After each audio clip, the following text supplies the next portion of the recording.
Matius pasal 23 ayat 1 sampai 12. Maka berkatalah Yesus kepada orang banyak dan kepada murid-muridnya katanya, ahli-ahli Taurat dan orang-orang Farisi telah menduduki kursi Musa. Sebab itu turutilah dan lakukanlah segala sesuatu yang mereka ajarkan kepadamu.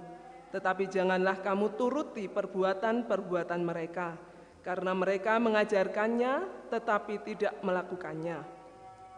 Mereka mengikat beban-beban berat, lalu meletakkannya di atas bahu orang, tetapi mereka sendiri tidak mau menyentuhnya. Semua pekerjaan yang mereka lakukan hanya dimaksud supaya dilihat orang. Mereka memakai tali sembahyang yang lebar dan jubah yang panjang. Mereka suka duduk di tempat terhormat dalam perjamuan dan di tempat terdepan di rumah ibadat. Mereka suka menerima penghormatan di pasar dan suka dipanggil rabi. Tetapi kamu, janganlah kamu disebut rabi, karena hanya satu rabimu dan kamu semua adalah saudara. Dan janganlah kamu menyebut siapapun bapa di bumi ini, karena hanya satu Bapamu, yaitu Dia yang di sorga. Janganlah pula kamu disebut pemimpin, karena hanya satu pemimpinmu, yaitu Mesias. Barang siapa terbesar di antara kamu, hendaklah ia menjadi pelayanmu. Dan barang siapa meninggikan diri, ia akan direndahkan. Dan barang siapa merendahkan diri, ia akan ditinggikan. Amin. Demikian sabda Tuhan untuk kita pada petang hari ini. Berbahagialah semua orang yang di dalam hidupnya senantiasa percaya kepada sabda Tuhan. Amin.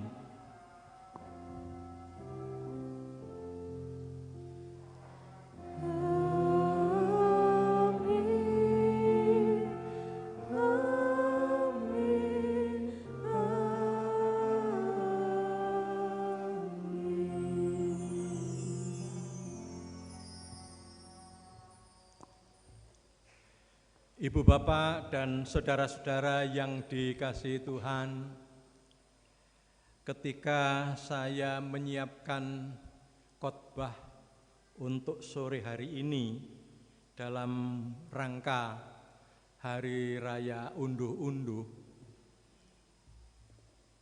dan setelah saya membaca Matius 23 ayat 1 sampai 12 tadi, pikiran saya itu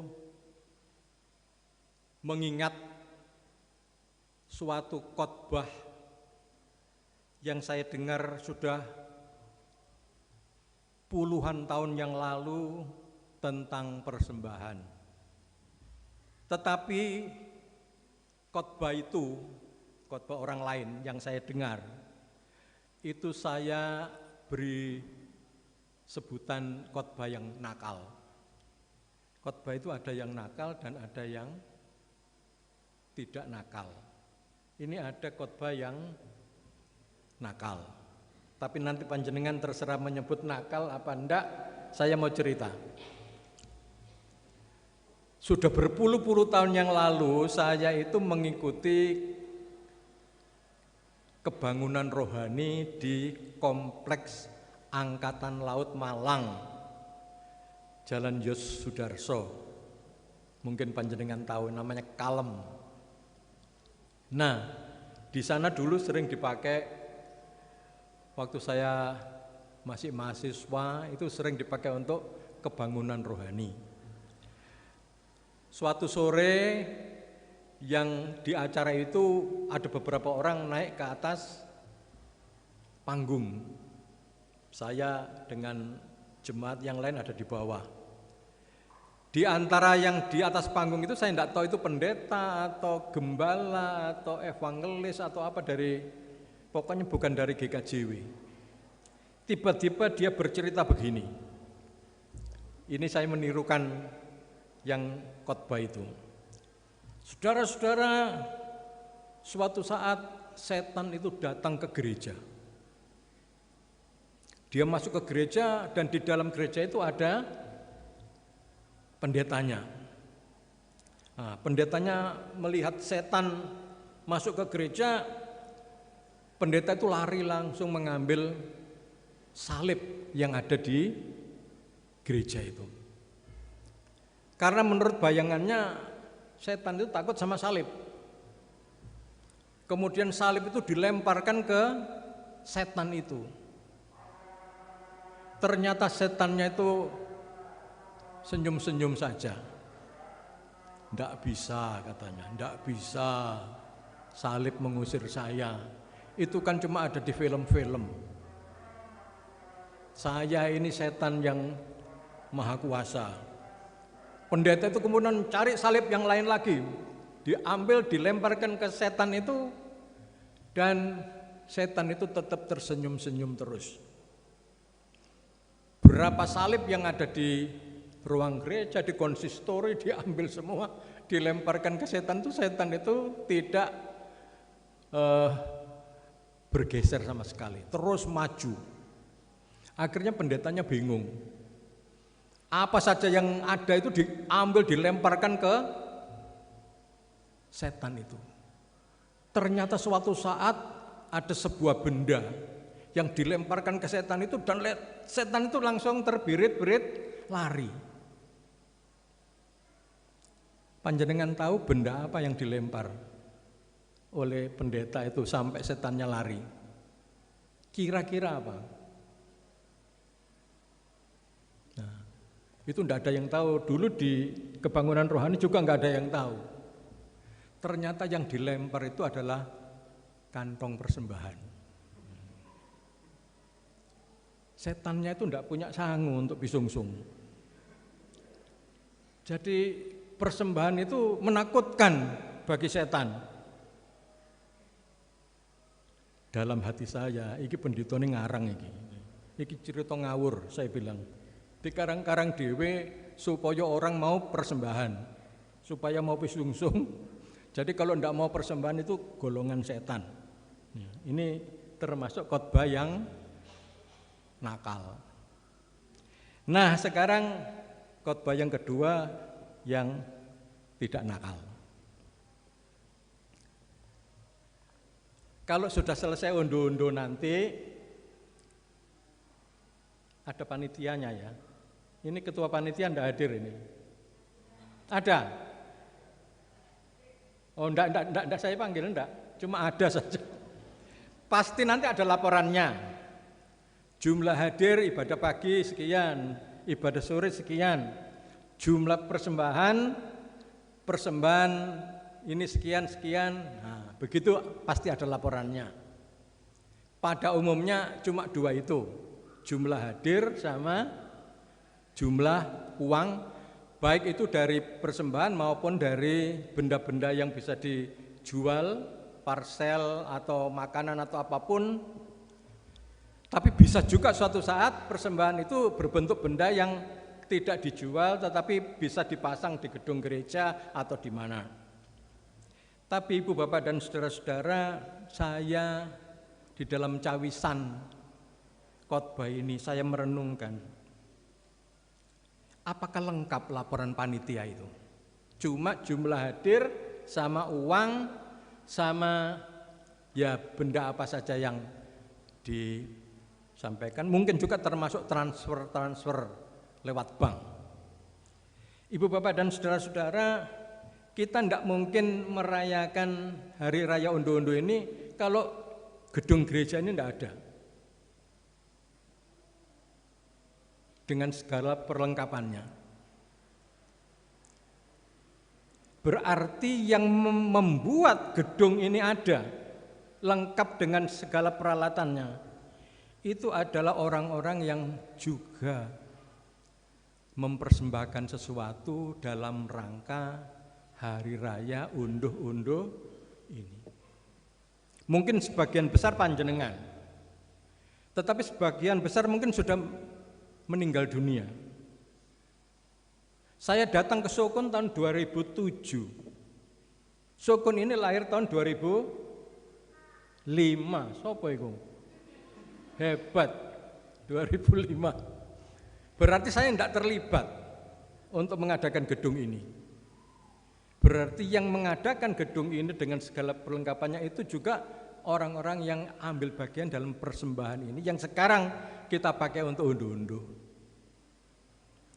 Unduh-unduh ini juga tidak akan tersenggara dengan baik kalau kita tidak bisa berada di atas tanah di mana gedung ini dibangun. Tahun 2000 sekian, sebelum tahun 2005, saya dari kantor Majelis Agung ke tanah ini itu sepeda motor saya berhenti di pinggir jalan sana, jalan kaki sini karena jalan ini galengan, becek, berlumpur. Tetapi tanah ini dibeli oleh orang-orang di Sukun. Saya tidak termasuk yang membeli tanah ini. Di atas tanah inilah kita sekarang merayakan unduh.